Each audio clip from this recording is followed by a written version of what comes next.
Welcome to the Dual Language Immersion, or DLI, Spring Webinar on Advocacy and Community Buy-in. This is our last broadcast for this school year, and of course, we're at Thursday, April 22nd. Today's agenda has several things on it, as you can see on the slide coming up on the screen. First, we're going to start with some welcome and logistics so that we know you know how to handle your control panel and use that throughout. Then we're going to talk about a professional learning topic, which is advocacy and community buy-in for DLI programs. We have two districts here today to talk about their extensive DLI programs on that topic. We have Charlotte-Mecklenburg Schools, or CMS, as they're often called, as well as Onslow County Schools. After that, we have a short section on the NC DLI program directory and some new things there that might be helpful to you in advocacy and community buy-in. And we'll wrap up with professional development, or PD, for DLI educators, as well as any other questions we have remaining.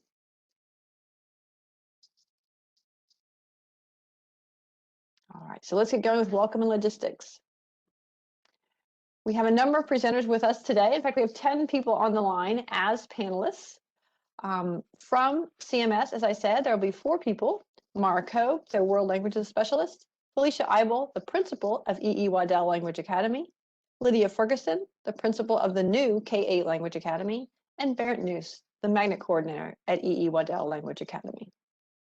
From Onslow County Schools, we also have 4 people: Kathy Delamonte and Leanne Irvin, who are respectively the assistant principal and the principal at Carolina Forest International Elementary School; Ana Lopez, the dual language immersion coach; and Dr. Lisa Peel, the director of cultural arts and global leadership. Finally, I am doing most of the broadcast today. My name is Anne-Marie Gunter. I'm the World Languages Consultant, one of the co-leads to DLI team, but I am joined by my colleague, Ivana Amanthur Anderson, who is the ESL Title III consultant here. And so we've all contributed to this presentation you're about to see, and we hope that you enjoy it and learn something from it. Also, as part of our welcome and logistics, let's go ahead and take a look at our WebEx event control panel. WebEx is what we use, and it is accessible online and via an app, so you may be joining from a smart device or a computer. Everyone comes in on mute because we are recording today. And your control panel usually displays on the side if you're on a computer, similar to what's pictured there on the right-hand side of the slide.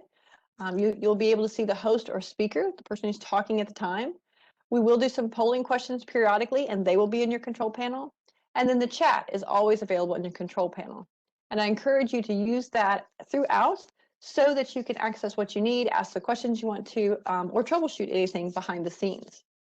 With chat, please do try to use the buttons on the bottom of the screen. You see them here, a little bit larger now.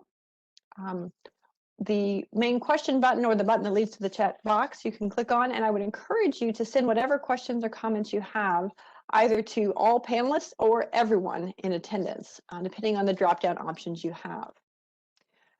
Most of you, I think, are familiar with those buttons on the bottom of the screen for our webinars. A couple things: obviously, the one with the 3 dots has more information and more access, so you know about that. And then the red button with the X on it is what you hit when we're done with the webinar today, so that you can exit the webinar platform. If you accidentally hit it early, please know you can come back in using the link that you originally used to access our broadcast. So that's always available to you. So let's get started today by finding out your motivations for being here with us. So why did you join the broadcast today? Was it to access professional development for DLI? Was it to earn 2 contact hours for license renewal? Was it to gather information to share with a program, a team, a school, or a district? Was it to learn about resources or ideas for DLI programs? Do you need to ask a question about DLI programs or policies? Or is it because you want to connect with other educators across the state and beyond? And so I'm going to go ahead and launch our poll. This is a check all that apply for your motivations today. So I'm going to go ahead and open that. We have about a minute. Go ahead and put your answers in.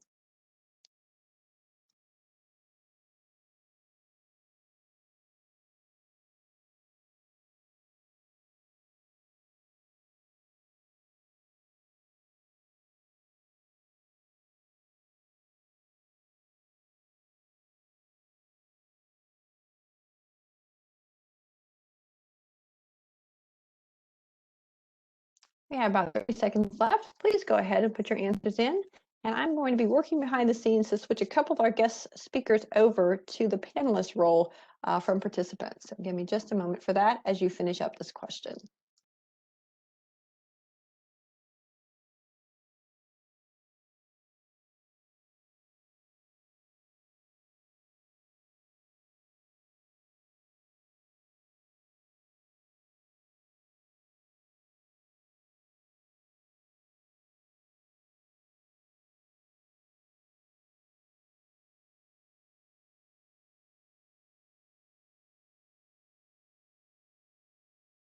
All right, thank you for answering that question for us. I'm going to go ahead and show the responses so that you can see them too. And it looks like people have a lot of reasons for being here. The most popular one is that you want to learn about resources or ideas for DLI programs. And that's something we're definitely going to be sharing a lot of, particularly with our presentations on advocacy and community buy-in. Also, about the same number of you are here to gather information to share with your program, your team, your school, or your district, and that's great. We will post all of these archives, including the slides that you're seeing here, on the DLI webinar page so that you can access them to share those materials. A number of you are here to access professional development for DLI, and we always like to give you something that you can use specifically in your role. And a few of you are also here to earn 2 contact hours for license renewal. And that is for participants who participate in the live broadcast, as you are doing, and that will come in the form of an email with an attachment about a week or so after our broadcast ends. All right, well, thank you for sharing your motivations for being here today. We're going to go ahead and move along to the next part, which is actually the start of sharing from Charlotte-Mecklenburg Schools, or CMS, on advocacy and community buy-in. So I'm going to turn it over to those folks that you see listed on the screen. They're going to begin a little bit by talking to you about who they are and what their roles are, and maybe some of their background as well, as they have gone through DLI and supported their programs. Please go ahead. So good afternoon. I am Mara Kobe, and I am here with Dr. Felicia Eibel, Lydia Ferguson, and Dr. Bernd Nuss. We are happy to talk to you a little bit about our district. Our very first dual language immersion program actually started in the school year 1991-1992, and we'll get to that history in a little bit. So if we go on to the next slide. Let me just give you an overview of what we have for K-12 dual language immersion in our district. So currently we have 5 two-way Spanish dual language programs. You may have heard of Collinswood and Oaklawn, but we have 3 other schools. We have Charlotte East Language Academy, which started a few years ago, is also going to become a K-8 immersion two-way program. We have Huntingtown Farms and Starmount Academy of Excellence, in addition to Collinswood and Oaklawn. What's unique about Huntingtown Farms and Starmount Academy of Excellence is that they are not magnet programs for two-way immersion. Those principals decided that their population would be best served by having a two-way dual language program in the building, and so that is what initiated those programs. Then what you're going to hear more about in a few moments are more from our one-way full immersion programs. We have Waddell Language Academy K through 8. They will be moving to a new location in August and will be renamed the South Academy of International Languages. And they offer full immersion one way in Chinese, French, German, and Japanese. And then in grades 6-8, they have immersion continuation language courses, as well as the option to take on a third language.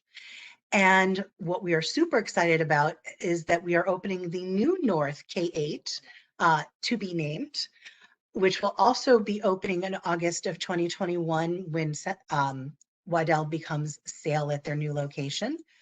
So at the new North, we will have K-1 full immersion in Chinese, French, and German. It's intended to mirror what's been happening successfully at Waddell. We will also have 6-7 immersion continuation students, and then other students in grades 2 through 4 and grades 6-7 that have never taken a language before that will have an experience of language as a special or starting high school credit in middle school. Now, what happens after 8th grade? If we look at our next slide, what's really key is that the majority of these programs are magnet programs that were initiated by the district, with the exception of those 2, Huntingtown Farms and Starmount. What do our students do after 8th grade? Many of them may choose to continue into our World Language Magnet High School programs. So North Mecklenburg High School serves the north half of our district, and they have pathways into IB. And South Mecklenburg High School serves the south half of our district, which offers pathways into AP. Other students may choose to shift to a different magnet program, such as STEM, School of the Arts, early college, and some of them still continue their language as they can in those programs.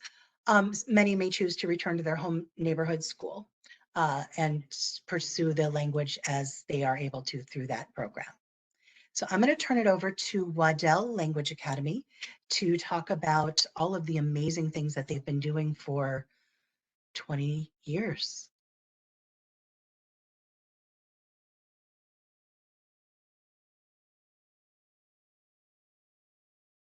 Thank you, Mara, and thank you, Anne-Marie, for inviting us to participate today.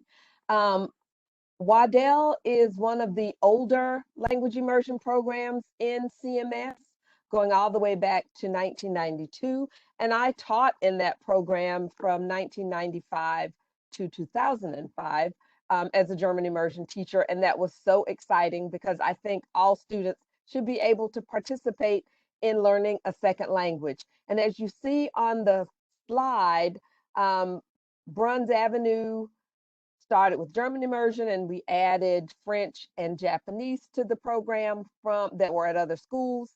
We consolidated, and then we all moved to Smith Middle School to form Smith Academy of International Languages that included middle school, and we became the first K-8 school in Charlotte. Chinese was added later. And so with all of these, we started a lot of our international community partnerships. You see some school facts there, some current school facts, but note that we have had interns from all over the world. And we get our interns through these college and university partnerships that we have established over many years. Many of them with the former principal, Inez Olshausen, which some of you may know, and some that have just continued through things like the EDGE Foundation, where we have one of our strong Chinese partnerships, and the Confucius Institute. We've received lots of awards, as you see posted here, but we also have received awards and recognitions from governments. For example, we are a POSH school from the German government, and we also received the French Label France Education label, both due to our very strong programs in German and French, as well as our designation as a Confucius Institute school because of our strong Chinese program. And the Chinese program was the last program that started, but now it's also been in existence for more than 10 years. So we're really proud of our program and our teachers and what we do. And we continue to connect with universities and schools around our country and around the world to see how we can broaden our students' growth and help them to become international and global citizens. We also have an exchange program, or we did until the pandemic hit, where our students visited Barcelona, Beijing, China, Hiroshima, Japan, Ludwigsburg, Germany, Lubeck, Germany, and the French, Limoges, France. So there were no exchange programs this year, but we hope that we will be able to visit our exchange schools in the future. Dr. Nuss, is there anything you'd like to add? No, I would just like continue to the next slide then. Thank you very much. So my name is Bernd Nuss. I'm the immersion facilitator at the school, and I want to talk about all the different networking that the school has been established over the couple of years. Before I start going into that list that you see there, I want to point out a couple of things. First of all, we are a language program, obviously, that's otherwise we wouldn't be here, and we are a district-wide magnet. So our idea of a community is probably a little bit different from other mainstream programs. We have very strong community connections within Charlotte, which are mainly allocated with the parents and their companies that we have, but also some organizations. But also we have a lot of international connections that are quite exceptional, I would say, in a way. So we have all of the list of all of the connections that we have are partnerships that are very often interconnected. So they are not really in isolation. They are very often triangulated, and I'm going to get into some of them. From a practical point of view, I also want to point out that most important for me as the liaison for outside entities is to have like a community partner that I'm talking to. I mean, a person. Otherwise, that networking doesn't really work. It's not sustainable. And today, I want to focus mainly on the benefits and the outcomes, so whatever you see in green, rather than like just reading down the list of connections that we have. So I want to start with the locals, businesses, and organizations and universities. I had mentioned we have very strong parent support within the school building, but also the companies would support the program. With local organizations, that is very often tied to commercial organizations like the International Chamber of Commerce. We also have connections with the World Council Affairs and so on. These connections are very important for us as to-go partners. If we need like additional information or need to make connections with other organizations, if we need funds, manpower for projects and so on. The universities, UNCC and the Central Piedmont Community College are very important for us as partners. First of all, the UNCC has been providing really high quality professional developments for our teachers. And we are also engaging in research projects with our students. And for both of the organizations have been vital really in providing interns and very often also teachers and teacher assistants for our human resource pipeline. I want to quickly connect to the publishers and vendors. We have been collaborating with Avant Assessment, which is a language assessment company for quite some time. And this has enabled us to do some crucial research on language development within our own program. Some of the companies that are listed there, we have been also having partnerships by telling them how to actually develop their product and introduce features that are important for us as a language school and for teachers in general. And some distributors are also important to have like really very close ties to, because they can help you finding and pre-selecting resources by grade levels and topics, for instance. Educational and cultural organizations have been very important for providing grants so that we can purchase books and other resources for the program. But also, for instance, like the North Carolina Global Readiness Seal has been important for self-evaluation opportunities for our program. And now comes my favorite part, the international organizations. So we connected with many universities and schools all across the world, with businesses also and governmental organizations. So, and I will not be reading down the list of all of the partners that we have. I'll just give you some examples of how are we connecting and how these partnerships take place.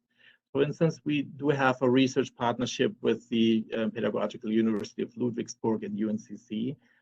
From that, we gained internal research data and also a chain of teacher assistant supplies. So we always have 2 teacher assistants now coming for every semester, which are employees of Charlotte-Mecklenburg schools for that time. We do have a research partnership with the Chisen University of Tokyo. They first did research with our students. After that, they have been producing leveled science readers and also they are sending regularly interns to us.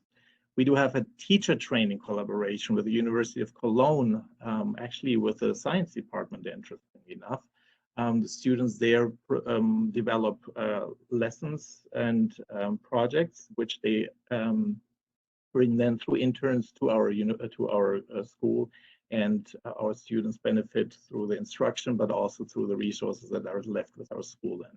And also Dr. Idle already mentioned the Zhejiang University and the local Edge Institute. So this way we have usually in January, February for 2 months, many university students from China that help in the classroom. So in our best years, we've been having 30 interns per year from all across the world. Businesses, EPI and VIF are certainly our visa sponsors. I also want to point out Porsche, which is here. We haven't started that connection yet, really, due to the corona epidemics. But Porsche will actually provide a one-day internship for our students while they are on a student exchange trip in Germany, in the Stuttgart area. And the idea is really to establish a complete career pathway from kindergarten all the way through the university, and then even connecting to businesses for our students so that they really have perspectives career-wise. Governments, essentially, are connected to all governments of all the 4 immersion languages that we have. That provides us, for instance, with a German recognition as a PASH school. We do have access to nationally administered language tests, which are options for students to study abroad and even receive stipends. We do have access to resources, for instance, Canopy, through our French recognition as a Label France Education. And we do receive generous grants really from all 4 governments that help us building up our resources. We do receive teacher professional developments in German and French from the governments, and for instance, some projects help us to bring more authenticity into the classrooms related to sometimes even award-winning artists that do projects in our classrooms that come from Germany and from France. That is all that I had to mention, and now I'm handing over to Ms. Ferguson, the principal of our new partner school in the North. Hello, everyone. Thank you, Dr. News, Dr. Eibel, and Mara, and Anne-Marie. Thank you for having me. I have to, first of all, acknowledge that I see that we are joined today by Onslow County Schools, and I am a graduate of Onslow County Schools. So hello out there in Webland. My mother was a principal for many years in Onslow County, and it's just a pleasure to be able to see me on panel with the same county that is responsible for the principal that you see today. Because a foreign language teacher told me that I was good, and I believed him, and so I went and studied Spanish, studied abroad, taught Spanish middle school for many years, as well as ESL. And when the opportunity became available to really explain and educate what language immersion is and bring this opportunity to families in the northern part of our county, I had to jump on it. So I'm very thrilled to be here today with such amazing people. So as you can see here, part of what I do is market and share with the community about the new opportunities that are happening in the North. And so we have spent a lot of funds in the Magnet office getting the word out that a new school is opening near you and trying to convey through flyers, as you see here, what the vision and the focus of the school will be. And so as Mara spoke a little bit about, we are opening our first year with 2 full immersion grades, kindergarten and first being one of them, and offering Chinese, French, and German. The students will experience language through an exploratory manner in grades 2 through 4, and 6 and 7 will continue if they're coming from Waddell with immersion continuation, as well as provide an exploration experience for those students who've not had the language background. And what's unique about this opportunity is while we know that most immersion programs begin and you add a grade level each year, we're able to open up this amazing, almost 200,000 square foot building to students in the area and to throughout the county, since it's a magnet, to really explain and share what the culture and what the language is. And so we intend for those students, even in second grade, to pick a language and to stick with that language throughout the time that they're at North K-8, so that when they enter into middle school, that they will be able to do well in those high school credit courses and eventually be able to participate in the amazing exchange programs that you heard Dr. Eibel talk about. Next slide, please. So this has been fun because I've been the magician, really, going around town and explaining why parents should trust me in the shadows of such an amazing school that has been established for 20 plus years. Waddell is known for its high, rigorous program, and to be the sister school of such an amazing school, and to have those parents who have attended Waddell for a long time trust you with their children, and to recruit students from all over the county and particularly in the north is no small feat. And I take that very seriously, that we want to also offer a robust program that is comparable to what the students and families are used to receiving. And so the fun part with opening a new school is you get to pick everything out.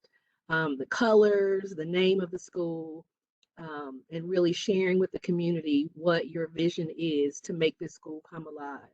And so often I will talk about all the things that make it aesthetically pleasing, but without amazing teachers and without amazing students, it's just a building.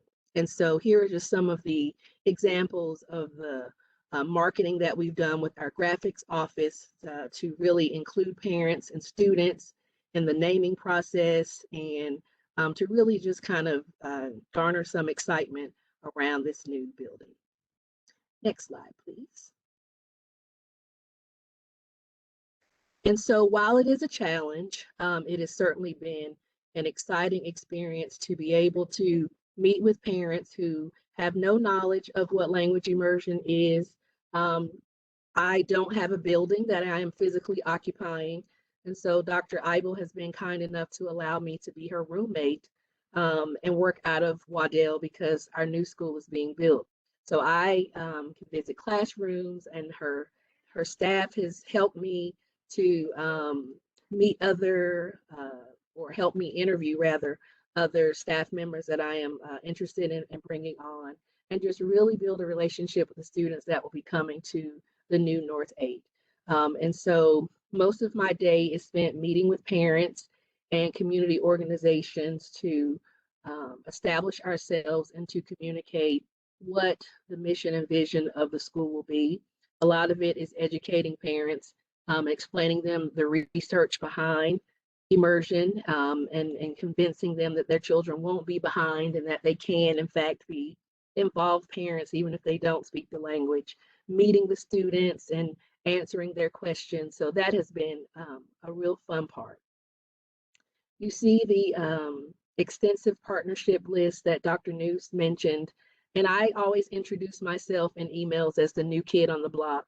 And thankfully, I do call Waddell, soon to be Sale or Sale now, my sister school, because they have certainly embraced and helped start those relationships by introducing me virtually, because really they know the program through Waddell. And so they have been kind and really welcoming me to the community and virtually introducing me, which has allowed me to establish some partnerships. Some are similar to what Waddell has, but that has been very exciting as well. We talked a little bit about the immersion and exploratory route that the district has gone with this year, which is amazing because we do recruit from all over the county. I am pulling from at least 18 different schools, and all of those students have different experiences with language. And so my own daughter will be coming. She's in a Spanish immersion program now, but I told her I couldn't build my dream school without including her. And so she's coming and switching over to French. And so that really helps when you're talking to parents that you believe enough in your program that's not even established yet that you would bring your own child. And so being able to open up the building to families who do not have that immersion background, but to allow them to participate in the cultural expectations we will have, as well as the linguistic opportunities, has certainly been a selling point for us in the North K-8. One of the challenges is staffing, trying to open a immersion school during a pandemic where travel and sponsorship is very shaky, has been a challenge. The great relationship that I have with Waddell, I'm able to use their teachers to sit in with me on interviews to assess the language proficiency. And we've really all had a great time getting to know each other and getting to know what the expectations are. And so they're helping me communicate the vision for the new building and allowing me to make sure that who I'm hiring has the language proficiency that we want for our students. And so CMS HR has been helpful. They've introduced a new partner for us named Global Teaching Partners. And I get emails all the time from people who want to come, but it becomes very time consuming to try to see if the qualifications are there. And so I'm able to send that information to one of our departments who will vet that information, who will actually sponsor teachers if I need that, or encourage them to apply with one of these partnerships to make them eligible to work in the school. So that has been both challenging and rewarding, and something that, the majority of my time is spent on.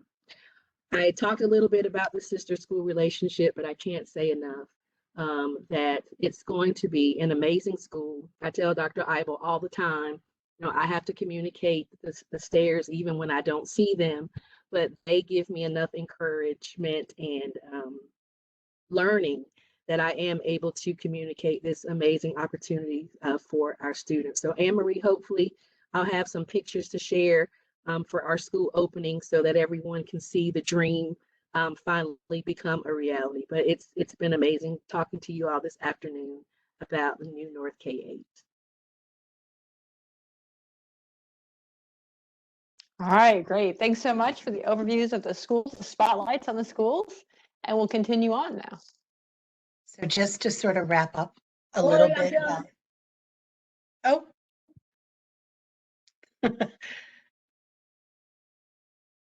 just to wrap up just a little bit. One of the things that had been with Waddell's success and the success of our Spanish two-way programs, Collinswood and Oaklawn, there had been bond projects to expand access to dual language immersion. So we've Charlotte East Language Academy, I mentioned, it opened in August 2018. Collinswood, as part of some of the bond project, actually got a new and larger building that opened this past August during the pandemic. That new, it says Northeast, but it should say North K-8 will open August 2021. And of course, the new building for Waddell, when they change their name again to Sale, will open August 2021, just down the street from their current location. A big piece of the advocacy and community buy-in to keep things going. There are school-initiated Facebook groups, but I promise you those parents are incredibly involved and have started Facebook groups, and they recruit and inform and support each other even when they don't speak the language at home, but they believe so much in the importance and value of the language and culture experiences the students are having. There are people in those Facebook groups who never had children in the programs, but they still support. It's pretty amazing. We have a new two-way program also coming online in August 2021, principal initiated, not district or magnet initiated, and that will start with kindergarten at Winterfield Elementary as well. Lydia, did you say you had something else to add? No, that was me being loud in the background. I think it's appropriate because we're all doing double duty. My team is actually in the hallway on a call with a teacher in another country now. They were like, we want you to come see her. So I'm like, I'm done. I want to go over and meet her. So that was me being loud. I'm sorry. Oh, no worries. I just didn't want to cut you off. All No. right. Perfect. And then I think, Anne Marie, this is, I think, where I end. All right. Well, that may be the end of the official presentation from CMS, but now we open it up to questions. So I'm going to take a look at the chat box. Like I said, whatever questions you have, or even messages for the group that's just presented, just put those in the chat box. Try to send them to everyone so we can all see them. If not, send them to all panelists so that everyone online today who's been talking about the DLI programs at CMS can respond to those.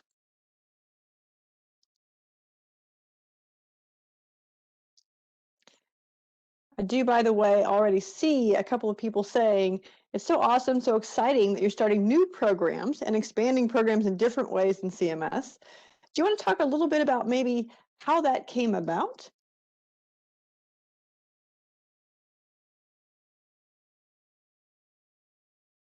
So You want to take that one, Mara? Sure. So I can tell you that several years ago, there was a group of parents that were very, very involved at Waddell. Actually, I think they were still at Smith at the time. That's how far back we're going.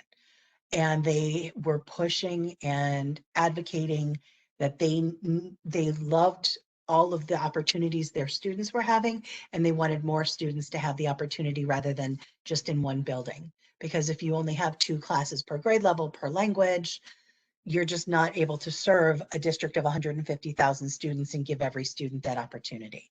So there had been parent advocacy, going to local politicians, going to the board.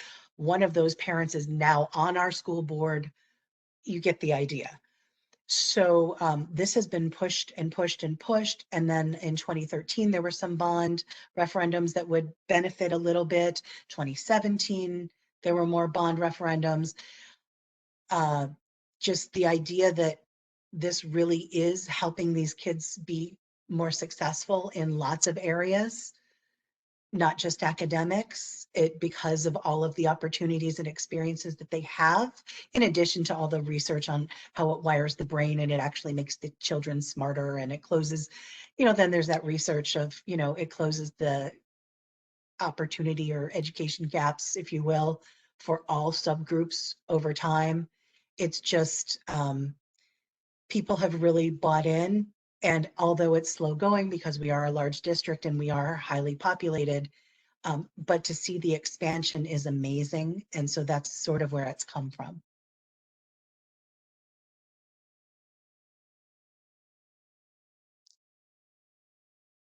Great. I'm also seeing some comments, as you are too, I think, about the value of finding interns. And so this person wants to know, do you have any comments on how to set up agreements for partnering and getting interns, for example, getting their visas and maybe getting interns from, let's say, France? Maybe I can speak to that. So most of that is really connections to universities, and you have to have a person at a university, otherwise it doesn't work. France is very, very difficult to find interns. Just to identify them, also because of the academic calendar that they have there. They can come only currently for 2 or 3 weeks the maximum. Very often it is just really visits from universities that want to see our school, and then we just advertise, we need interns from your school. This is how these connections are being established. Visa-wise, there we have essentially 2 categories of interns. Some of them come on a J1 visa, that is if they are here year-round through a program like a governmental program, for instance. Most of the interns come through a tourist visa. It doesn't sound like very appropriate, but actually it is. That we have had that checked with a legal company here in Charlotte, which is charged for CMS International Connections, and that is actually the appropriate visa for short-term internships for up to 6 months.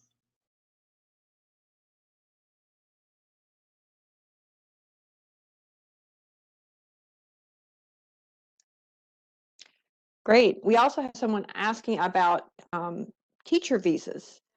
Is that something that CMS does with getting things like green cards or something like that? Or could you provide tips on how you work with teachers coming from abroad?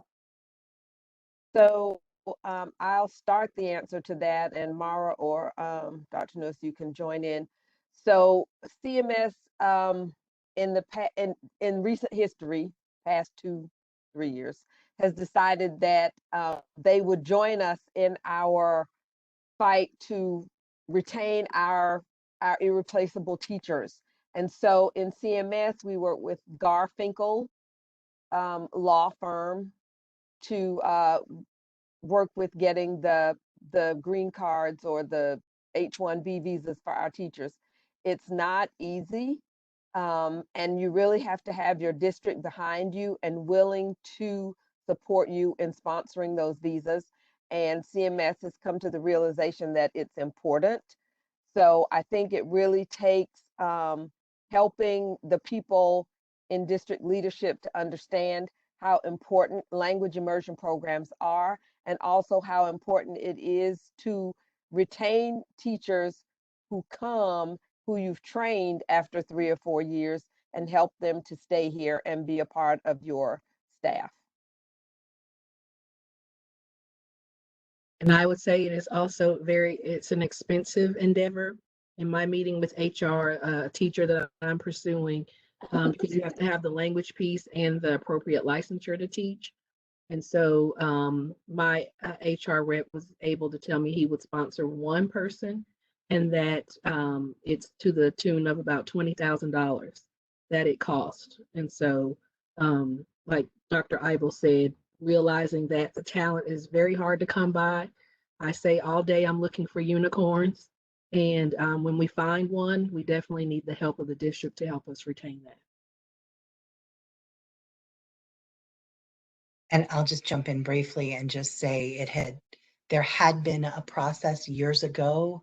And when we had lots of shifts in administration, the HR practices shifted with each shift in administration. And it's taken us a long time to even get one sponsorship or two sponsorships. And so it's exciting that one or two are happening. We still are losing a large amount of teachers because we cannot convert them from J1 to H1B and so on. So there was also a question about the partnerships. The partnerships have come about largely because people hear about our program. Some of it's word of mouth, some of it's through the universities. For example, the University of North Carolina at Charlotte, with the cooperation with the PH Ludwigsburg and Köln and Jena. All of those happen kind of because we know you have an immersion program.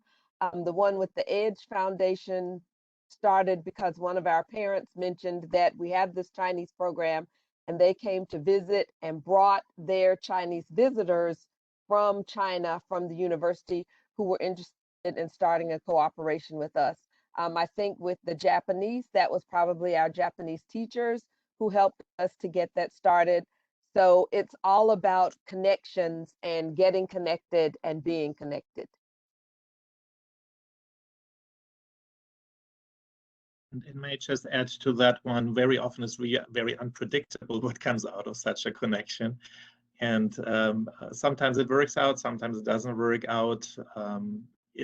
But it is really the most important thing is you have to have a person, one dedicated person that is willing to collaborate with you, with the school, to start a project like that and also to maintain that in the long run. I have not gone to other states to recruit teachers. There are recruiters in CMS. I think they might have done that several years ago, but we don't do that currently. The recruiters in CMS will, or have in the past, gone to other states to recruit teachers. I do believe they use recruiting engines like LinkedIn, Indeed. I've got a couple resumes from those recruiting sites.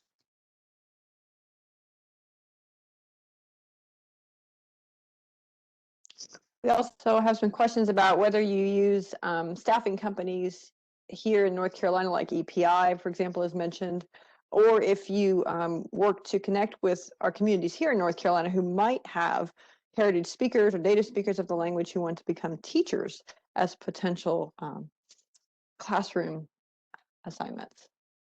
We do all of that.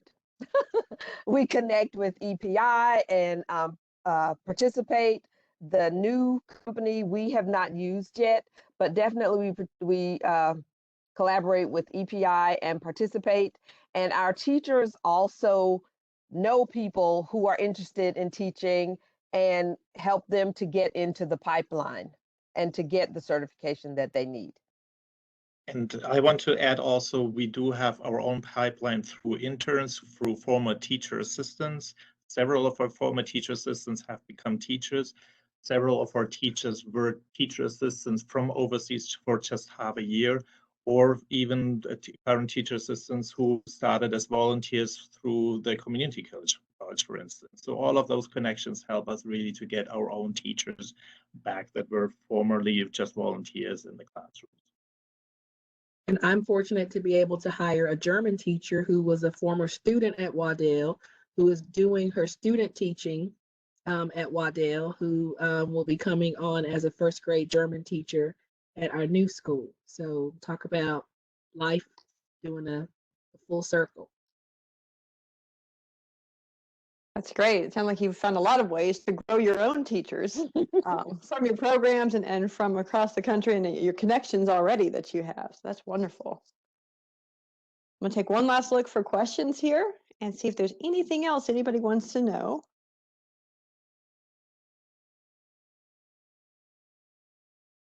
Not seeing anything right now. So thank you so much to all four of you. Mara and Felicia and Lydia and Bernd for sharing what you do and what makes for good advocacy and community buy-in in your programs, your DLI programs in Charlotte-Mecklenburg schools. Thank you for the opportunity. Great. All right, well, as we transition into our next set of guest speakers, we wanted to pause here for a moment, give them a chance to switch off and everybody switch their microphones behind the scenes for you, and also take a 1-minute teacher well-being task break. I know you've been hearing a lot about the social emotional learning of your students, but also that's important for teachers and educators from all roles. And so one of the resources we wanted to share with you today as part of this broadcast is the teacher well-being tasks. They're actually posted by a retired world language educator, Leslie Gran, and she posts them on a regular basis. She has up to, I think it was 61 or 62 I saw today, so lots of options for people. And so we're just going to try out one of those here and take a 1-minute break so that we know we can all use the chat box. All right, so there's a direct link to the teacher well-being task if you want to see other ones. But we chose task number 31 today as kind of an afternoon brain break for all of us. The suggestion is that you watch your favorite movie again. And so to help us all out, we'd like for you to type the name of your favorite movie into the chat box. It may be a movie that's somehow connected to education or what you do with languages, or it may be something different, a movie you enjoy and watch over and over again. So please go ahead and type in your favorite movie into the chat box as our teacher well-being task break.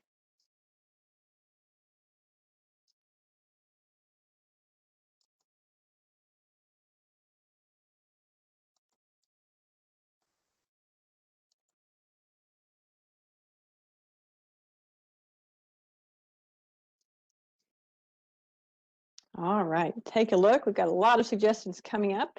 There are people who like Lean on Me, Aladdin, Dr. Zhivago, Love Actually, Pretty Woman, 16 Candles and Breakfast Club, My Best Friend's Wedding, Meet the Parents. One person said they recently watched La Casa de Flores on Netflix. Maybe not a favorite yet, but it is something definitely recent that they've seen.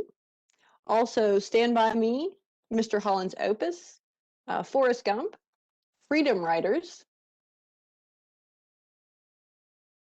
Let's see what else we got. Como agua para chocolate, or like water for chocolate. Also, You've Got Mail,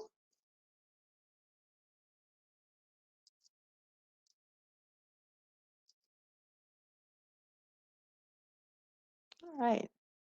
Well, thank you for sharing what your favorite movie is. I wish we had time to talk about why that's your favorite movie, but you've given us a lot of suggestions for movies to watch, something to think about when we need to take a break from all the things that we do for our students and our schools and our programs.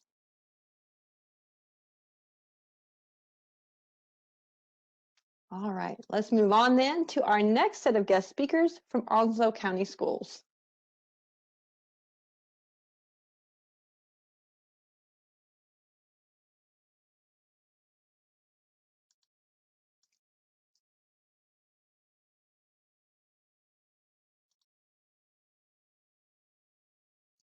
All right, have we got audio? Yes.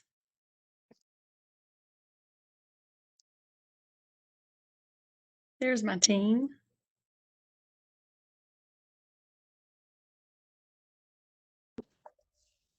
Hey, ladies. Hello.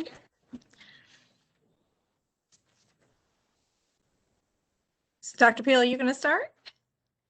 I will do it. Hi, I am Lisa Peel, and I'm the Director of Cultural Arts and Global Leadership in the Onslow County School District. I started out as a music teacher between elementary and middle schools, and then I served as an assistant principal at a high school, elementary school, principal for 8 years. And I moved into the role at the district level, working with cultural arts and cultural initiatives.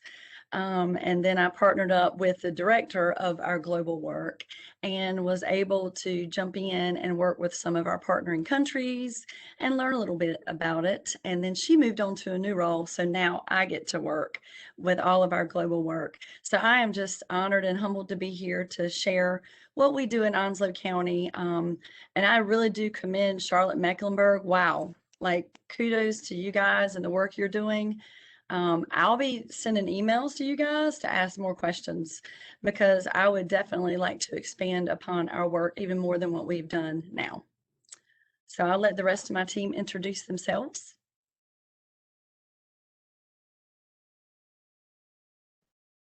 Hi, I'm Kathy Delamonte. I'm an assistant principal at Carolina Forest International Elementary. We also have Leanne Irvin was unable to be here today, but she's our principal. So we also have Ms. Lopez. Okay, good afternoon. I am Ana Lopez. I'm the DLI instructional coach for Onslow County Schools.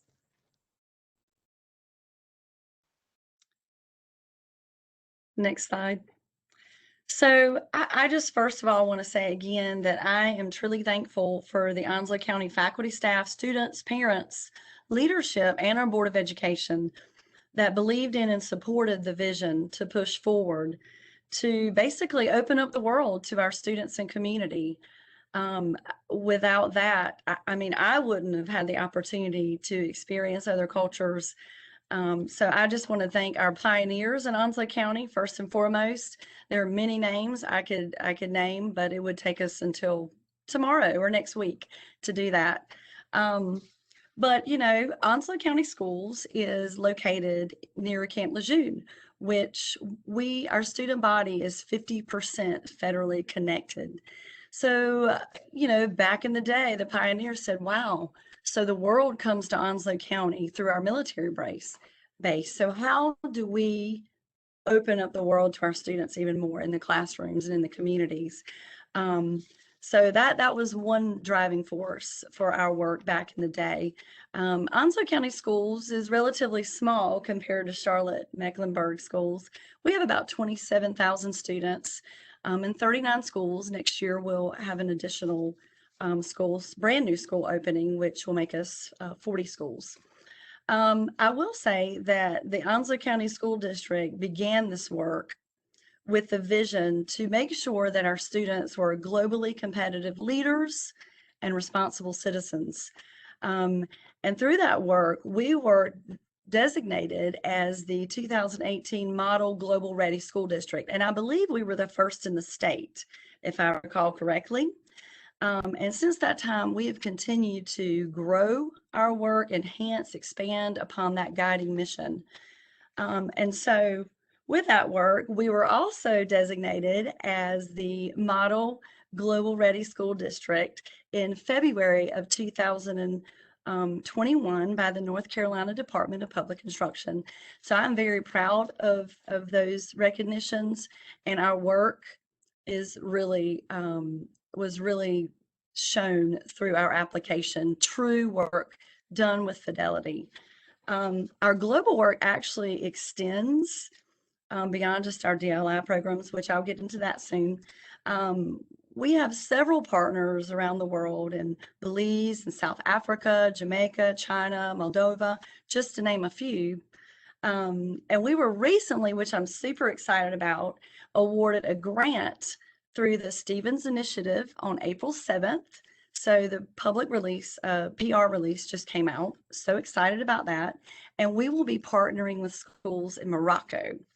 So, and that partnership is a first of a kind where there's no threaded third party involved, third party program rather. And we will actually get to engage in virtual and in-person exchanges. We worked 2 years to write that grant. So it was a very proud moment when we were awarded that opportunity. So now let's talk about our dual language programs. So we have 5 elementary Spanish dual language programs, and you can see Carolina Forest, Clyde Irwin, which is a magnet school, Hunters Creek, Sandridge, and Stateside. And my partners today, again, they're from Carolina Forest, and we're going to spotlight all their great work when I'm done speaking. And then we have 2 middle school programs in which we feed our elementary schools into, which is Hunters Creek Middle School and Swansboro Middle School. So we've had a lot of challenges in Onslow County. We had Hurricane Florence, which caused a lot of impacts with our programs. And then, of course, COVID, we had to open a virtual school. So we've had a good handful of our DLI students transfer into the virtual school, but we are in the process of refocusing and rebuilding that. And I definitely know that we're on to greater and bigger things with those programs. Next slide, please. So we also have Mandarin and Chinese cultural classes offered at 4 of our schools: Carolina Forest Elementary, Hunters Creek Elementary, and then Dixon Middle School, White Oak High School. And we did have one at Dixon Elementary, but you all know, due to COVID, we had a little situation as to where we could not retain a Chinese teacher to come last year. So that school was without. But our goal is to bring a Chinese teacher back this year to ignite that program again at Dixon Elementary. So then what's next for our DLI students? So once they finish K-5 and then on to middle school and high school, so those students can earn credit, which is demonstrated by mastery through assessment. And then we have world language courses such as Spanish, Latin, French, German, Mandarin, Chinese. So Onslow County, again, since we're 50% federally connected, we have not only dealt with Florence, which our schools were closed, some of them for 3 months with Hurricane Florence, homes destroyed, still destroyed, but also our transient population. So one of the greatest challenges we have is actually retaining our dual language students. So a big focus, and we are applying for a grant right now to help us with funding and help us to feed into our elementary schools. That'll ultimately be the focus. And then parent engagement and community involvement is the grant is going to help us grow those programs. So I'm excited about that, and very hopeful that we will have a typical school year soon so that we can rebuild these programs. So I will pass that on to my colleagues from Carolina Forest so they can share everything going on there. Thank you.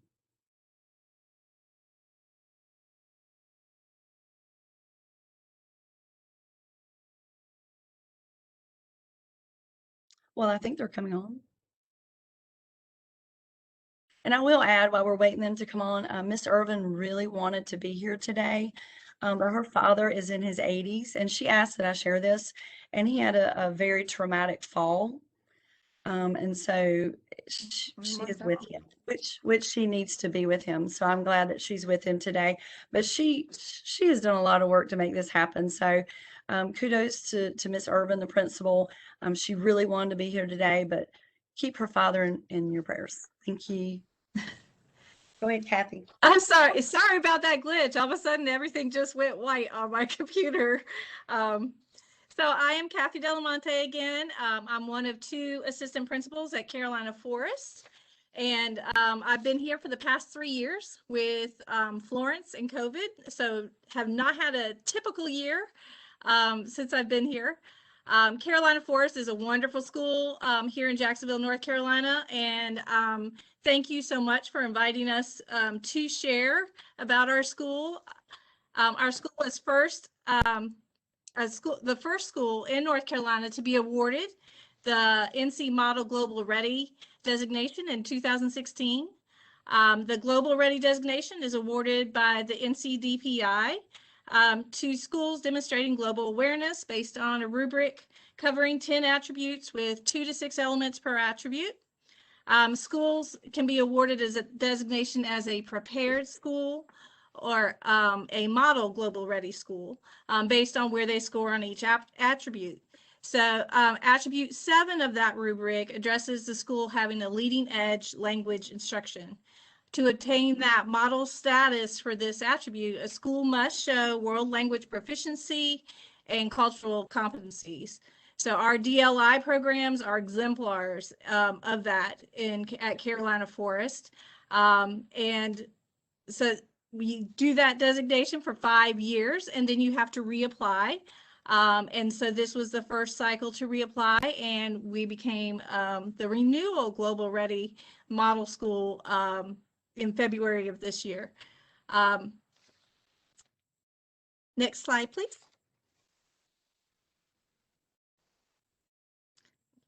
So Carolina Forest is also an avid elementary school where college and career goals are celebrated. Having the fluent bilingual students will further prepare our students for the global workforce. Currently, our grade levels are exploring careers and creating career projects.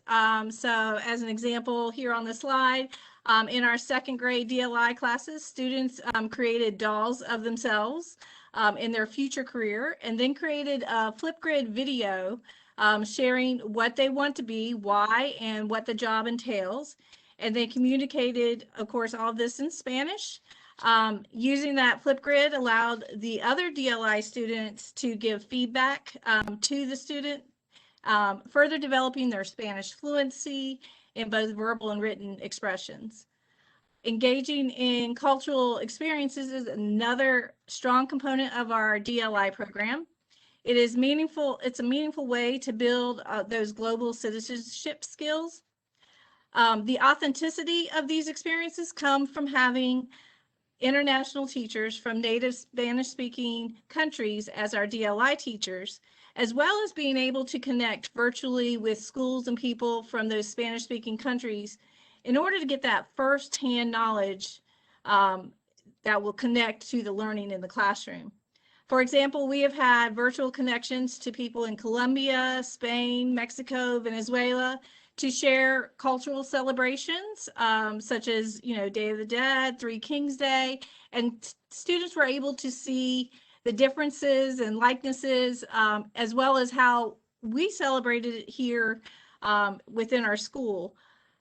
Another firsthand experience that I've been able to observe was a partnership with Puebla, Mexico, where there's actually 2 volcanoes. And so our 1st grade studying the earth sciences were able to ask questions to someone who had actual knowledge of what volcanoes do in a city when you live in a city with one. So it really immersed those kids in that great learning experience, and they were able to also, communicate to someone in Spanish, and again, build that fluency and build that proficiency, and also, in that real world context. So with our schools located near military bases, as Dr. Peel had said, 40% 46% of Carolina Forest student population comes from active duty military families. So the support we give these families has also awarded our school the Purple Star Award designation for these past 2 years. So how does that connect to DLI? Well, 36% of our DLI student population come from these military families. Our military parents who travel the world as part of their job know that the advantages of being multilingual and knowing about different cultures is very important. So it becomes a natural buy-in to the DLI program as the parents' global experiences lead them to seek out these opportunities for their children's successful future. The parents are very supportive in the DLI program, and as their child progresses with the same children through K through 5, it actually becomes a family within our big school family. And it's such a remarkable thing, and it carries even over into the middle school. And even as those students go into high school, that family is still pretty intact, that DLI family. So now I'm going to turn it over to Ms. Lopez, who will share other ways that Onslow County has advocated and sought buy-in for the DLI programs. Buenas tardes. I am Ana Lopez, the DLI instructional coach for Onslow County Schools. I will describe briefly what advocacy and community buy-in look like in our DLI schools. In our county, DLI teachers receive PD designed explicitly to meet our dual language program standards. These PD sessions help us identify ways to outreach activities with the families and the community as well. We also have, I'm sorry, could you please show the next slide? I'm sorry. There you are, thank you. We also have a monthly DLI newsletter. Each one of these ones has an instructional focus and resources. These resources are organized around the SDGs, the Sustainable Development Goals. The United Nations has actually created a calendar that we follow for planning purposes that help us place attention to the socioeconomic, cultural, linguistic, and political issues that impact the community. These newsletters are also an excellent opportunity to share best practices in our DLI schools. With our strategic partners, we engage in community building activities that promote close relationships and collaboration. We go to other county DLI classes, we observe and learn from them. We plan lessons with another county to have virtual exchanges to foster our students' communication skills. We utilize the services and products offered in our community. For instance, our local Mexican bakery provides the bread for our Day of the Dead celebration. Students also go on field trips to Hispanic restaurants where they can have authentic language experiences. And we partner with different organizations that help us carry out our service learning projects. Next slide, please. Thank you. Another way to advocate and promote community buy-in is through strengthening communications and relationships with families. We do that through making messages available through different channels like social media platforms, local newspapers, info sessions, and DLI open houses in our schools. Next slide, please. Thank you. We provide another way to advocate and promote community buy-in is through by providing communication in both languages. School campuses have bilingual signs, and DLI students participate in different events like statewide conferences or in our annual Spanish spelling bee. By doing this, we highlight the linguistic, cultural equity, and the status of the partner language. Next slide, please. Lastly, we advocate for our DLI programs when we open our schools doors to our families, when where we want them to feel valued and welcome. We want them to come and volunteer or participate as guest speakers in the classrooms.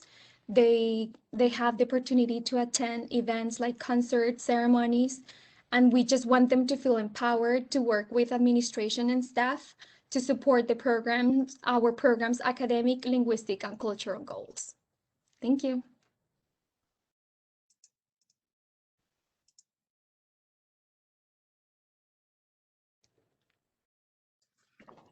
All right, thank you all for sharing about what's happening with DLI programs in Onslow County Schools, as well as your recognitions and partnerships.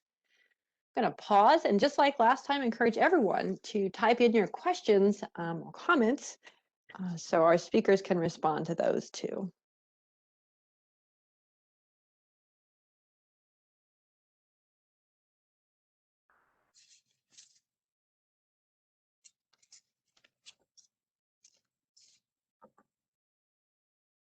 All right.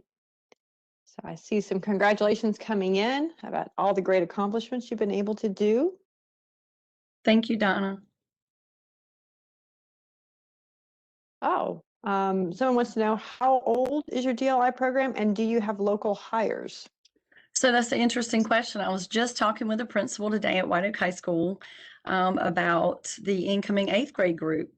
So that is the very first group of DLI students. They will be in 9th grade next year. So that tells you how long we've been doing this. And do we have local hires? I believe we have just one, but we hire folks from all over, Puerto Rico, Colombia, Honduras, Costa Rica, China, yeah, from the different parts of the world. We were looking to open up the gates to hire some teachers from other countries, but due to COVID, that we've been restricted with that, and some of the visa appointments and embassies are not quite open yet. So I know you, Charlotte-Mecklenburg, you all feel that pain, I'm sure. Thanks, Veronica. So our middle school model, DLI is only in science, the science content.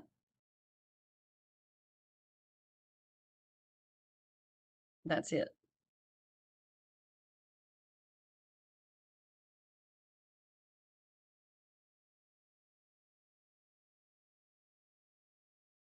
Yes, they stay in science DLI all year long in 6th, 7th, and 8th.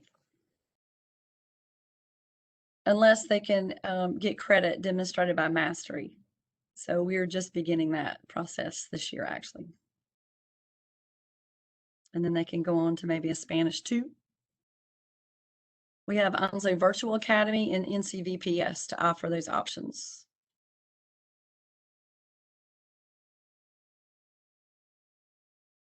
Yeah, and this is a good time to mention too that when we talk about secondary immersion continuation programs, obviously there's language continuation in a variety of forms. But when we talk about content continuation, sometimes that exists and sometimes it doesn't. When it does exist in middle school or high school, it is often with either science or with social studies. Right. So Spanish 2 in high school. So that is a big looming question right now, because we do have our new group of 8th graders going to 9th grade. So we are currently working on that,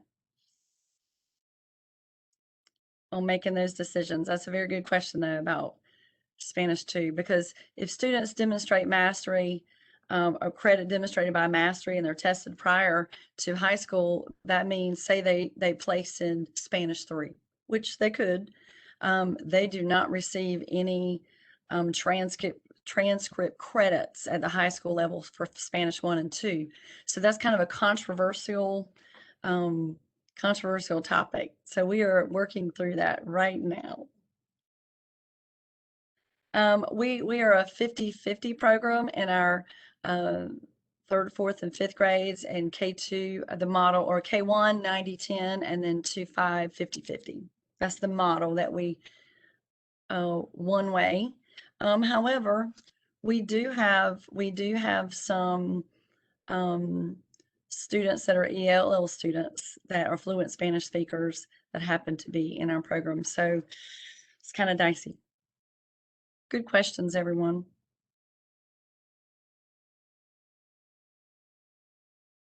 And I see somebody mentioned about getting the students involved in the community. So we're really looking to expand that in partnerships with Latino organizations, and whether it be within our community or, beyond our community. So I'm very excited about opening those doors even more so our students can have authentic experiences, and parents as well.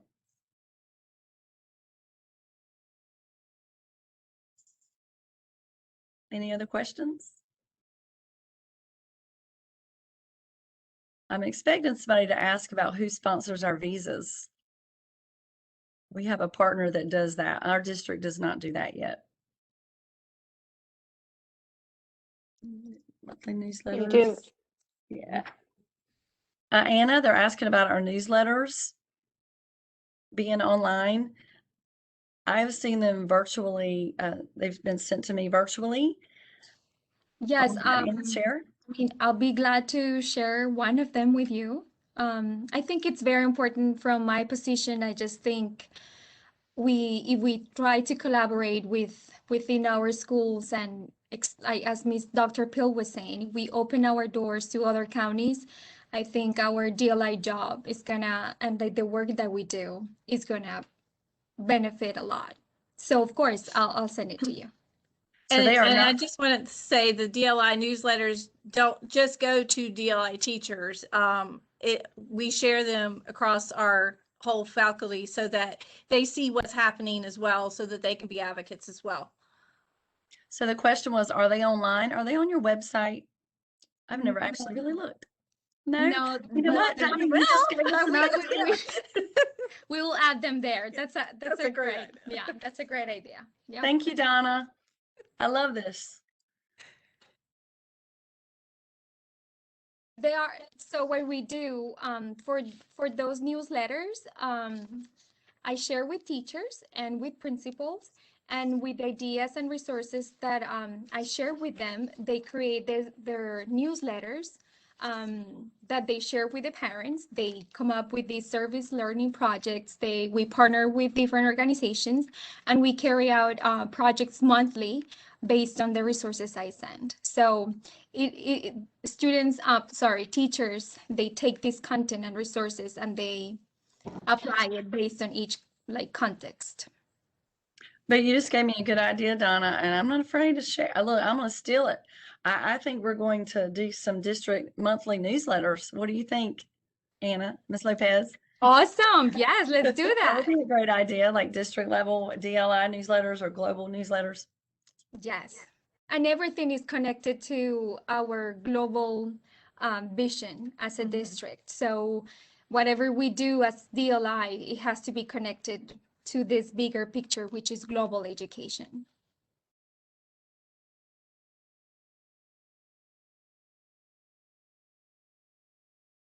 Of course, yeah, we're trying to come up with all these initiatives, having these debates in Spanish. United Nations, what's the thing that they do? United Nations. Model. Yes. Well, The model. the Model UN debate. There you go. Recently, some students were participating, and we were asked if some of our DLI students could also be part of that. So, of course, we're moving towards bringing all those initiatives into the classrooms and schools. So we did do a spelling bee, and there's been a halt to that with the COVID stuff, but we're looking all of those academic enrichment events, bringing those back next year. Yeah, we do spelling bees, geography bees. Geography bees not in Spanish, but who knows? But soon. Yeah. And Who for knows? our Spanish spelling bee, we do our own version of it. Yes. Yeah, I mean, still, yeah.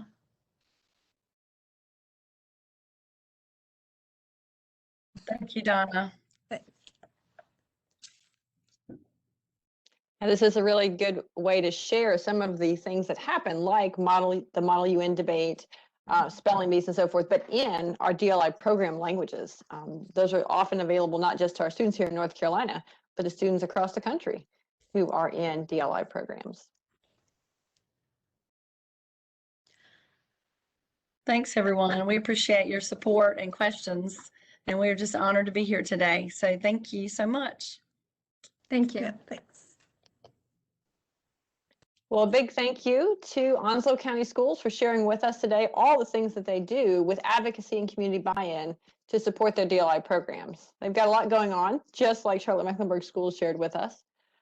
And so remember, we're going to post this recording so others can go back to it. And I will also suggest, for those of you who share things like newsletters and whatnot, we are going to have a way to connect up with those kinds of materials for every district in North Carolina that has DLI programs. Although I would encourage Onslow County Schools, if you want to share a link to a new example newsletter, I can also post that as part of our archives for this webinar. All right. Well, let's go ahead now and move on. I'm conscious of our time. We've got just one more section left to go before we talk about PD and then wrap up today. I want to spend a brief amount of time today on our North Carolina DLI program directory. Most of you know this is the statewide directory of all of our DLI programs across the state in various languages. I think most of you know too that we do DLI in 8 languages so far in North Carolina, but of course we could always have a 9th or a 10th depending on local decisions. So we're going to explore this directory a little bit, and then we have an activity to do today. The first thing I want you to know, especially if you use the links that we just put into the chat box, is that the DLI program directory, of course, starts in 1990 because that's when the first DLI program launched in North Carolina.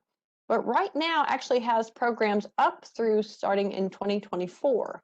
And that's because the directory isn't just for our current programs, but is in fact for our future programs. So you heard obviously from CMS today that they're planning to start on a new program. And that program is already on the list as launching this fall. Several other districts have said that they are opening new middle schools and a few high schools as their first cohort of students move into those secondary levels. And so those are also on the directory. So what you see on the directory isn't necessarily just what we have currently, but is in fact our current list and some of our future plans for districts that have shared that with us and asked that it be posted on the directory. So today, I want us to focus on 2 things, especially for advocacy and community buy-in. The first is the DLI program websites column on the directory. And the directory is pretty extensive. Here's just some screenshots. But one of the things we added this year to think about advocacy and community buy-in is the DLI program website for the whole district. So you just heard Onslow County Schools talk about the materials they have online, and you saw a little logo or graphic that they use for their DLI programs, and that's actually what you can link to from this DLI program website space for them. Likewise, in Charlotte-Mecklenburg Schools, they have a link out to all of their choice options because their DLI programs are part of their magnet initiative. And so you can go there and get some information and then link out to the individual schools. Now, the directory also has website links to the schools where the DLI programs are active, but that's further on. So I wanted to point that out today, because almost every district or school that has a DLI program in North Carolina actually has a DLI program website. And you can go there to learn quite a bit about what they do, how their program is structured, who they partner with, how they get community buy-in, and possibly, it sounds like soon, Onslow County Schools will actually post their newsletters that they publish for DLI on their DLI program website for all of us to see. Another thing on the DLI program directory that we heard about today are recognitions. Most of these are recognitions for schools, but there are some for districts like the Global Ready District designation you heard Onslow County Schools talk about. Charlotte-Mecklenburg Schools also has, by the way, a Global Ready District designation. But you see here on the right-hand side a list of all the recognitions that schools can earn that might be on the DLI program directory. One of those is A+ Schools of North Carolina. That's an arts education initiative. We talked about the Global Ready District and Global Ready School designations today. There's also a National Blue Ribbon School Program and a National Green Ribbon School Program for environmental concerns. There's a Purple Star Award for military connected schools and a STEM School of Distinction Award for science, technology, engineering, mathematics initiatives, which is similar to the Global Ready School designation as far as having a rubric and components that they have to fulfill. So these are all posted on there on the directory if a school has earned them. And so what I'm going to put into the chat right now is also a link to a place on the DLI website where all of those recognitions are linked and discussed. And you can kind of go over there and see them. They're posted under the resources tab on the curriculum and program support page. Let's go ahead and jump out to the directory and take a look at what this looks like in real time. I just clicked on that link that we have to our NCDLI program directory page, which is already in the chat. And you see here, it's a basic page. We have an overview too of what's on the directory. So for example, we have our types of immersion, which we kind of talked about, one-way and two-way, and then different types of programs as students and districts decide what they want to offer. We can click on the link here, the Google spreadsheet or the actual map of the state. I always like linking on the map. And it brings up a spreadsheet that's pretty extensive, as you can see. It starts with information about which district or region of the state a program is in, the name of the district, charter school, or independent school. And then, like I said, column C now has links to different DLI programs, DLI program website that specifically has information about what they offer. Sometimes they have videos of students, sometimes they have information about how to apply for programs. It just varies by district. If we continue on, you see that there's quite a number of things on the directory, and I'll skip through them quickly, but we have some DLI administrator contact information. We have the actual names of the school where the program is located, and then the school level, language, type of immersion, type of program, and then our year of launch and these recognitions. So column P is where our recognitions are listed if a school has earned one of those.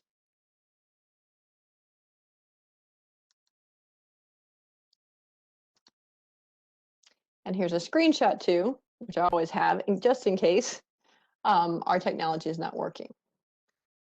So those recognitions and the DLI program websites are something that, like I said, are relatively new and maybe are something that link into advocacy and community buy-in. So what we're going to do today as our last activity before we do our wrap up with professional development is take 3 minutes where you're going to go out to the DLI program directory. You're going to look at your DLI program's entries.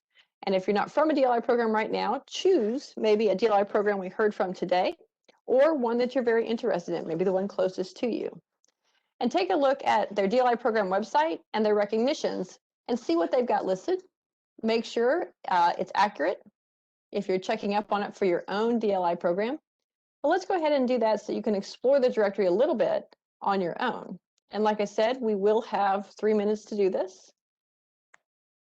I put that in the chat, so we've all got that link about what the activity is. And then as we're finishing up, I'm going to ask you a question about how did your NCDLI program directory entries look? So let's go ahead and get started. Link on out to the directory and take a look at your DLI program entries so you can answer the questions here in a few minutes.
Got about 1 more minute. Go ahead and look over to your control panel. Make sure you answer the question about how did your NCDLI program directory entries look. The questions are now on the slide as well as in your control panel.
All right, our time is up, our 3 minutes. I do want to be cautious of our time today, so we end on time. It looks like about half of you got a chance to respond, so I appreciate that. Hope everybody was able to access our directory. If not, we can kind of work on those problems. But it is posted on our Google website, and it is automatically updated when changes are sent in. So it's just a Google spreadsheet that we post changes to and that anyone can view publicly. It looks like most of you who did this activity and got it done in this short amount of time said you're going to consult with your colleagues about potential updates on the directory. It's always a good thing to do. You never know who might have more information that you'd want to share on the directory about your programs. A couple of you also said everything looked good, but you need to check or update some of the other columns besides the DLI website column or the recognitions column that we were focusing on today. A couple of you also said everything looked good. Everything was correct for columns C and P with the DLI website and the recognitions. And one person even said, oops, they got distracted looking at all the other information in the directory, so they'll have to finish this task later. So go ahead and take your time in doing that. We always take changes to the directory. If you need to send any changes or updates, you can always send them to me. My email address is on the slide. And of course, you have it in other ways too. Thank you so much for sharing with us today about the DLI program directory entries. And again, think about how you can use this information to look at advocacy and community buy-in from different perspectives, especially when you think about looking at other programs or hearing from other programs, either like we did today in the webinar with CMS and Onslow County Schools, or in ways that you can go online and research and maybe connect with the different DLI programs across our state and learn from them.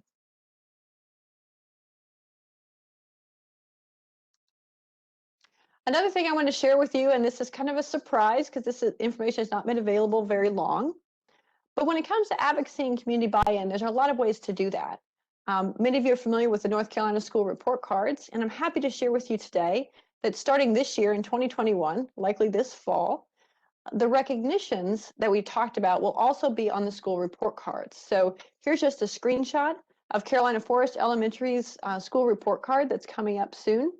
And as you heard, they have the Global Ready School designation and they have the Purple Star Award. And both of those will be visible on their school report card going forward, as will other recognitions like we've talked about and are posted on the DLI program directory.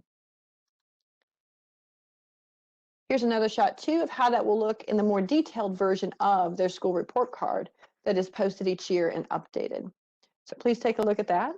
One thing to note about this that I've been working with my colleagues who do the school report cards is that this information will be available somewhat retroactively. So if you've had something like a global school designation or a Purple Star Award or your National Green Ribbon School, that information is going to be programmed into the system to show up for the years that you have had it, going back to a certain school year. So that's coming up soon, and that'll be in addition to our school report cards in North Carolina. All right, we're doing good on time today. And I wanted to look at professional development, or PD, for DLI educators before we go. All of the information I'm going to share with you is, of course, on our DLI website. And it is posted underneath the professional development tab there on our website. We're going to talk today about book studies you can do, North Carolina conferences for DLI, other DLI professional learning, and our webinar series. First thing up is our DLI book studies. Most of you have heard about book study number 1 that focuses on educating English learners for a transformed world. This is often called the Blue Book in the Thomas and Collier series because they are the authors. Dr. Thomas and Collier have done a number of publications in DLI and the impact of DLI programs on all students. We like this one a lot, of course, because they have also come to North Carolina and they did a longitudinal study from about 2007 to 2010, looking at how being in a DLI program improves achievement for all students, regardless of their backgrounds linguistically or socioeconomically or any other way, that basically all students do better in DLI programs than their monolingual peers, and that DLI programs have a real opportunity to close the achievement gap, as we heard some people say today who are with Charlotte-Mecklenburg schools and talked about those test scores and how they have impacted students in their districts. This DLI book study was actually offered first as an instructor-led study through a Canvas course, and then it was made into a self-paced course, and it's actually available in NESIS, the North Carolina Educator Evaluation System, or the home-based system, as a for one CEU for licensure renewal. And so you can go and enroll in it yourself. Right now we have over 150 people enrolled in the self-paced version of the first book study. Couple things to note. The book is available in either English or Spanish, so it's up to you which language you would prefer in that case. And the information about our DLI book studies is posted on the Thomas and Collier series page under professional development for book studies, so that you can get to that. There are step-by-step instructions about how to enroll yourself in the self-paced course within NESIS or home base. But if you're outside that system, maybe at a university or a private school, or if you would like to get a copy of the book study yourself and just do it locally, do it as instructor-led as opposed to doing individuals doing it self-paced, there are also instructions to download the entire book study as a Canvas course from Canvas Commons, and then you can use that to have your own version of the book study in your instance of Canvas locally. So lots of options there for professional development if you're interested in a book study. Also, please note, the Blue Book is the first book in this series that they wrote, and what followed was Dual Language Education for a Transformed World, which is often called the Red Book. We have been working on an instructor-led offering of book study number 2, which focuses on the Red Book, and we would very much like to get that out soon, and that's our goal. One thing that's unique about the Red Book is that Chapter 5 focuses entirely on North Carolina, and it actually just is called an astounding success story of the North Carolina work and DLI. And so we're going to be releasing that as a book study. Our plan is to have that as instructor-led first, and then to convert it into a self-paced course that would also be available in NESIS or home base. Some of you are also familiar with the fact that there are 3 other books in that series by Thomas and Collier. The Green Book, which is called Creating Dual Language Schools for a Transformed World, Administrators Speak, which is aimed more at administrators. The Why Dual Language Schooling, which is a book aimed usually at parents and other stakeholders when it comes to understanding DLI. And then finally, the most recent book, Transforming Secondary Education, Middle and High School Dual Language Programs. And so that's known as the Purple Book now. And so those are all in the plans. We don't know yet how long it will take to create those book studies or how those will roll out, but stay tuned to find out. Also, I wanted to share with you, if you're interested in the books or the book studies in general, we do have a North Carolina discount for this. And so I'm going to put in the chat box the information about that if you're interested, because very recently, in fact, just a few months ago, North Carolina was offered the opportunity to have this discount from the publisher, Velasquez Press, and they offered a 10% discount to North Carolina educators on all 5 Thomas and Collier books in their ebook and video title versions. And so there's a code you use that I've just put in the chat so that you can go and place your order directly. And so that's an opportunity too if you just want to get these as reference books, or like I said, do the actual book studies.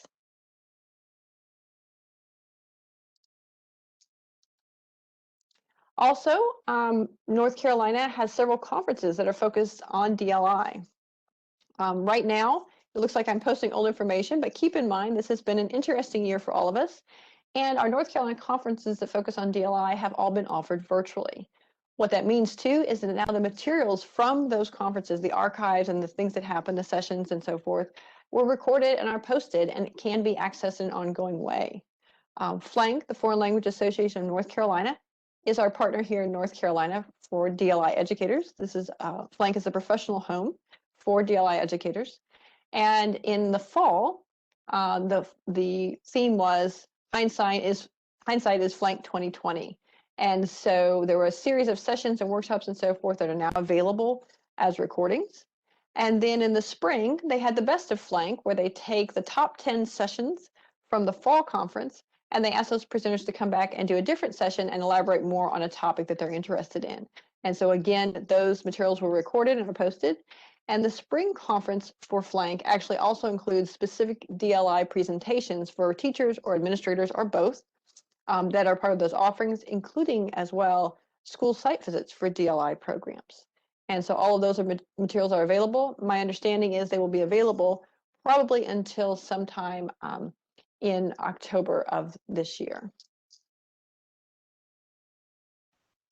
And I will go ahead and also add the link to the web page on the DLI website where that information is posted about the conferences, because you can link directly there and go ahead and get to the archives of those conferences that happened this year. We also have on the DLI website for you other DLI professional learning coming from various entities, places like the Center for Teaching for Biliteracy, where there's a couple examples here on the slide. Carla, which is the little sun logo you see there. Carla is at the University of Minnesota. They used to really focus on DLI concerns, and they still offer a number of workshops and seminars for DLI, but as well as other world language programs. There's also the Dual Language Education of New Mexico, which does the La Cosecha Conference and has publications, and things like duallanguageschools.org. So again, all of that information is available on the website, and we try to keep that updated on an ongoing basis. So if you're interested in those, you can always link there and see what's new and what's posted and coming up to see what might be of interest to you.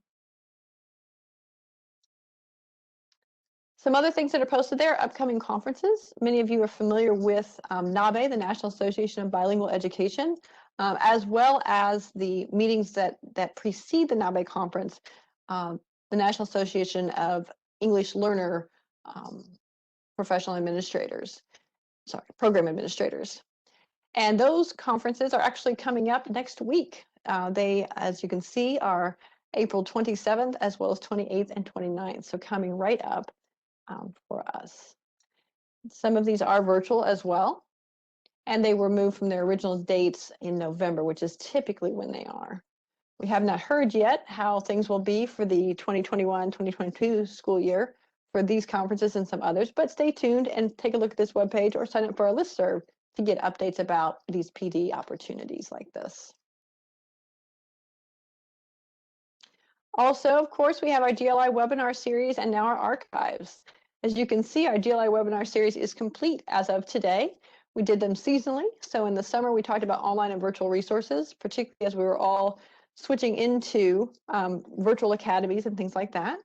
In the fall, we talked about building a strong K-12 DLI sequence. In winter, we talked about professional learning. And today, of course, we talked about advocacy and community buy-in. The nice thing about the series is that the archives are always posted. I try to post what we've done, for example, today within about a week. But the other archives from previous broadcasts for summer, fall, and winter are already there if you want to look through those and hear from our guest speakers who were featured in those broadcasts, as well as see their materials and resources to share in your own work. So that brings us to our last poll question for today. Which of these PD opportunities that we've talked about do you want to consider for yourself?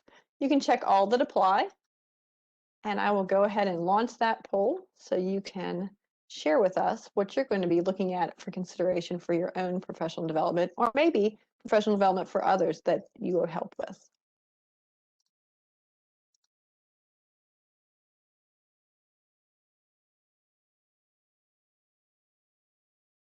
Remember, you can check out what applies. So it could be the DLI book studies, the North Carolina conferences, the other DLI professional learning that's available, upcoming DLI conferences that we talked about, or the DLI webinar series archives.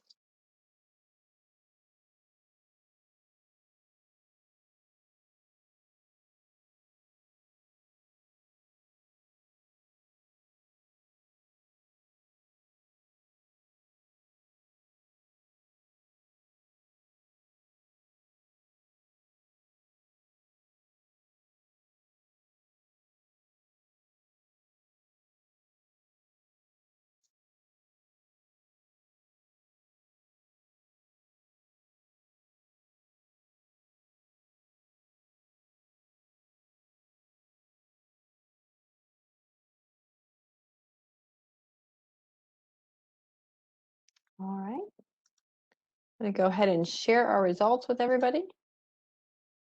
And as you can see, we've got interest in a lot of things.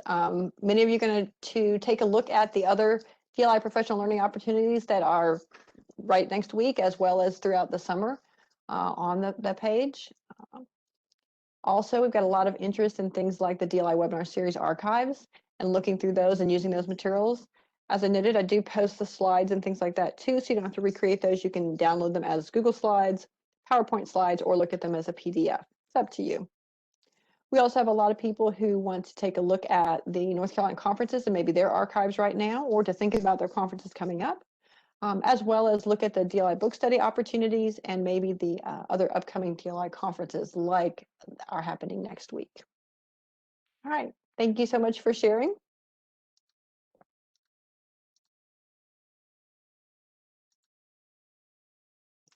And that brings us to our end. We're doing good on time today. We have about 10 minutes actually before true closeout at 5:30. So as always, I wanted to remind you that the archives will be posted and that those of you who participated today in the live broadcast of our webinar will earn a contact hour certificate. Look for that on an email as an attachment approximately 2 weeks from today. Oftentimes we get that out sooner based on the attendance reports and when we can access those. But always keep in mind when we do PD like this, local education agencies or districts and charter schools do usually have to approve professional development offerings. So there'll be information on the certificate that will help you get that approval through whatever process you use. I do thank you for joining us today. I hope you've learned something that you can use right away. We've got the DLI site, of course, linked here. You see the contact information for myself, Anne-Marie Gunter, as well as my colleague, Ivana Manthrower-Anderson, who works with me to co-lead our DLI work at the state level.